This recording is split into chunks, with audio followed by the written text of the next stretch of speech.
the life, and thus it alone should be held responsible for the quality of life that's extended. Unfortunately, few of us have diseases which have no other method than brutal mutilation and removal, and still we can live, we can go on. Not only that, you will hear today some of the people who, in spite of losing their voice box, are still talking and enjoying a fruitful life. I would like to call upon none other than Wing Commander Mr. Mohan Raj, who is proved that spirited people remain spirited not only in health, in adverse circumstances like war. He has participated in Indo-Pak war and got Vayu Sena medal, but also remains spirited in case they are unfortunate to have some diseases. And he probably is the right person, being a laryngectomy. Laryngectomy means those who have lost their larynx. And I call upon Wing Commander Mohan Raj to make you understand a little more about the laryngectomy club and what we are wanting to do today. Please, sir.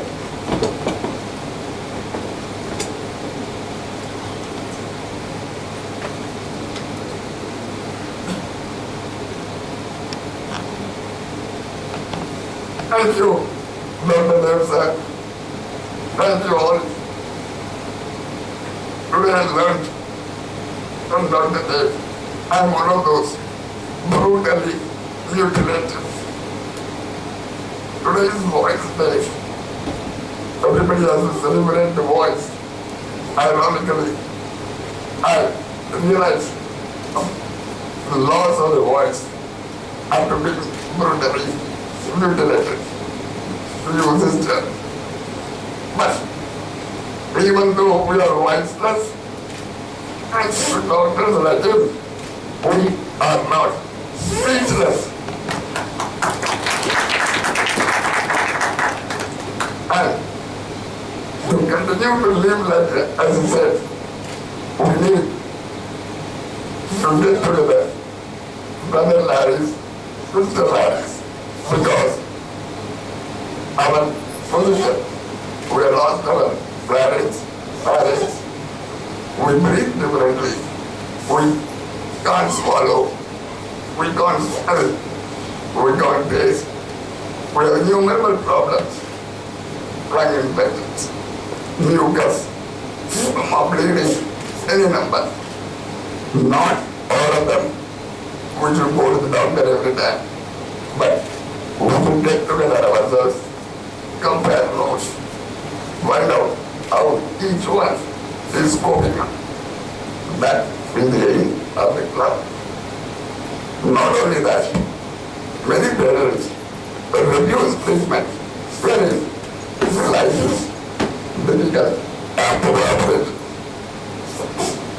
If they come to that class, look at us, they'll find there's a lot of life after the surgery.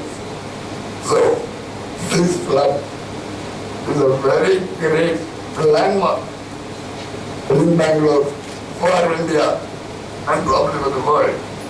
And I thank the hospital for giving this facility. Thanks that division for doing this great service.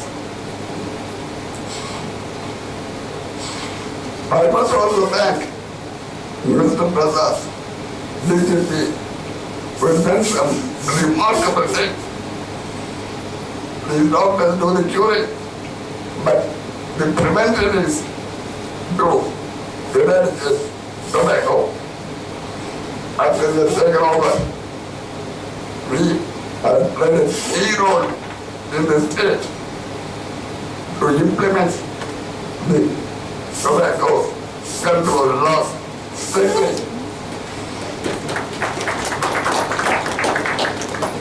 Today, if you see somebody smoking in public, just dial 100. Oinsala will come, catch him, silence, Frank, This is a great service. I'm sure before this video, Karnataka will have nobody daring to smoke in public and giving cancer to all the passive inhalers. We are very thankful to you, sir. Last but not the least, I'm very grateful to the hospital authorities who have given us a wonderful environment, which even clubs in America or UK or Australia will envy, because most of them are starting to support by this. I thank all the hospital authorities for their magnanimous gesture.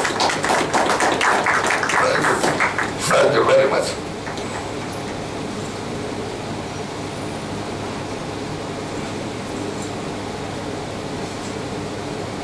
Thank you very much, sir, Mr. Mohan Raj, for your very inspiring words. I'd like to now call upon Dr. Vishal Rao, who is the Consultant Head and Neck Oncosurgeon of BGS Global Hospitals, to speak about the Global Lary Club and the association with the International Association of Laryngectomies.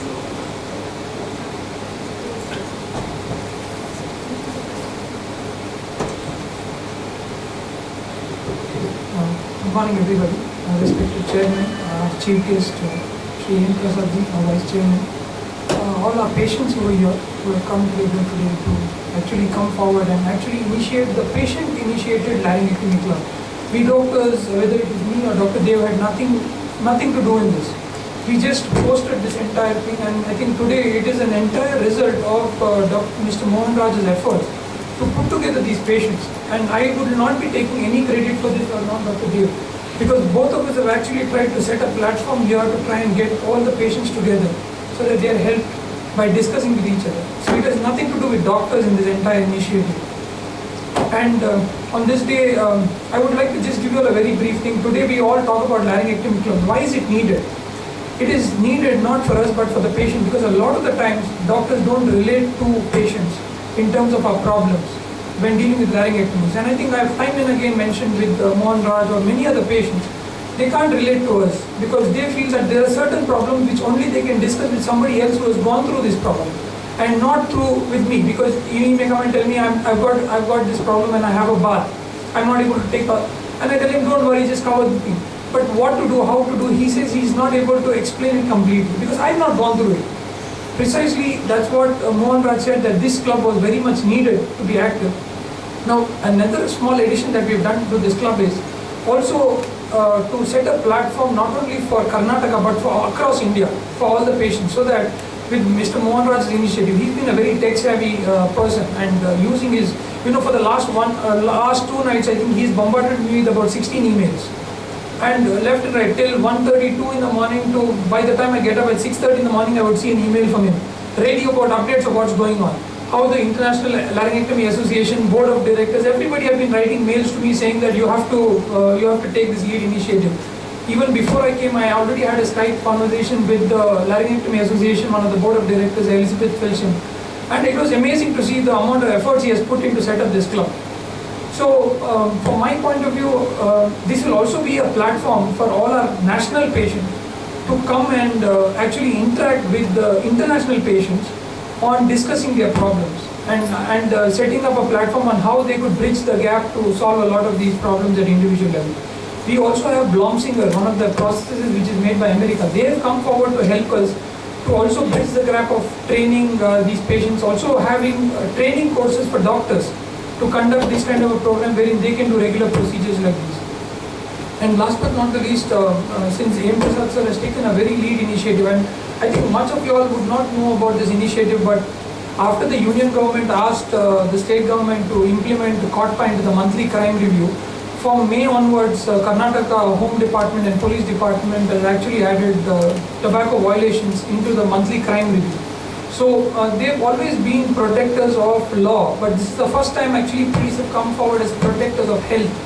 And he's taken one of the lead roles. He was in fact one of the representatives with the Karnataka delegation to represent the John Hopkins University, to meet with Barack Obama's legal advisors and others to actually talk, because Karnataka has actually been a precedent to set up the law to COTPA implementation, tobacco law implementation across the country, which is a great pride for Karnataka, that they've implemented this law so stringently, and from May onwards, they've actually been very actively implementing this law. And stage by stage, he's been giving permissions for training to occur for all police officers. He's been sending letters to SP saying that you have to take this up strictly and we should not be missing violations. So I still remember after his note, I got a call from the SP of Chikmagalur, and he told me in 2 days, they've actually cleared more than 100 schools wherein sale of tobacco was going on. Now that's something phenomenal, because especially children nowadays of late are actually starting these habits very, very commonly, and Section 6 of the COTPA Act says that no sale of tobacco should occur within 100 yards of schools. So based on the instructions given by the nodal officer of the state, there has been very strict implementation on various districts on each one of these different sections, whether it's smoking in public places or sales of tobacco around schools or even advertisements. So they have taken it up in a very, very strong way, and this has actually set an example for entire country. I still remember Shri Keshav Desi Rajuji, the Union Health Secretary, telling us in a recent meeting that this model, when we were asked to present this entire data in front of Shri Rakesh Kumarji and Shri Desi Rajuji, they said that this model has never been done. And they all looked at Karnataka and said, we want to study this model much more critically, because this can lead as a platform to actually even include prevention activities for Home Department in all other states. And I think Shri T.P. Sinha and others from Bihar and others all have appreciated the efforts of Karnataka Home Department to implement these laws.